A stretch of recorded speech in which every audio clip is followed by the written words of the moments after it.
Right, thank you and welcome to my channel. On this tutorial, I want us to do a bias binding tape. Okay, so I will be showing us how to cut a bias, the right side to turn your fabric and cut a bias.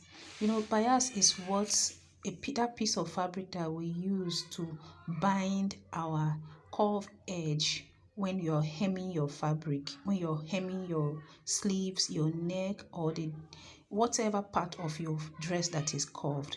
And when you cut it on a straight line, it doesn't give you that desired result. So you don't have to put your fabric straight and cut it on a straight line.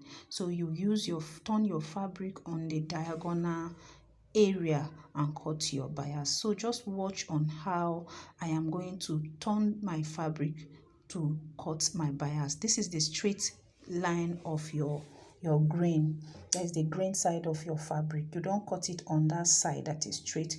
You cut it on this side that is diagonal, where my hands are flipping through right now.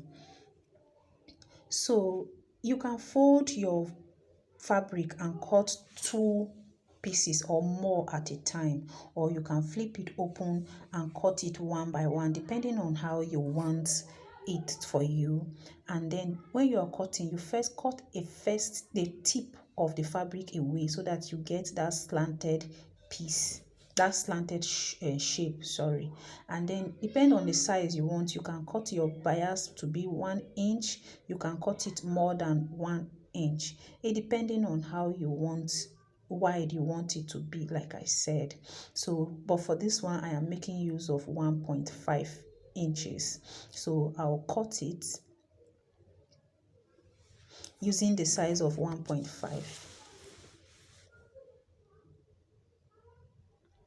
and then I will repeat the same size on on the second piece.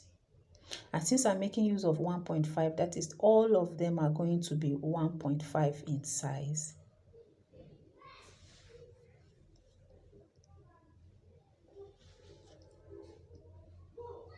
So now I am done cutting these two pieces. So now take a look at how the shape at the edge of my cutting looks like.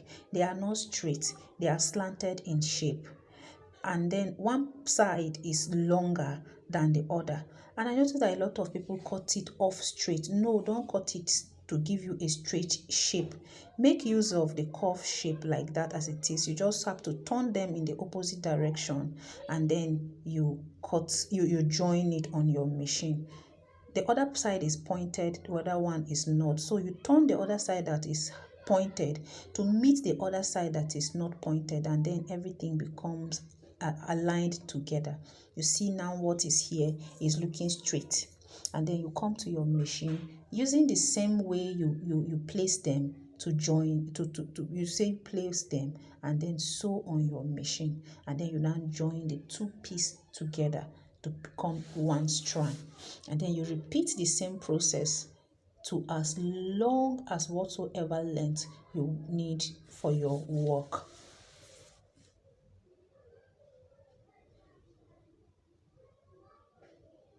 Here I am joining on the machine. I'll sew the two pieces together, and then I'll bring it out, and then you see it gives me a straight joining. That part that was slanted, you will no longer notice it on my bias anymore.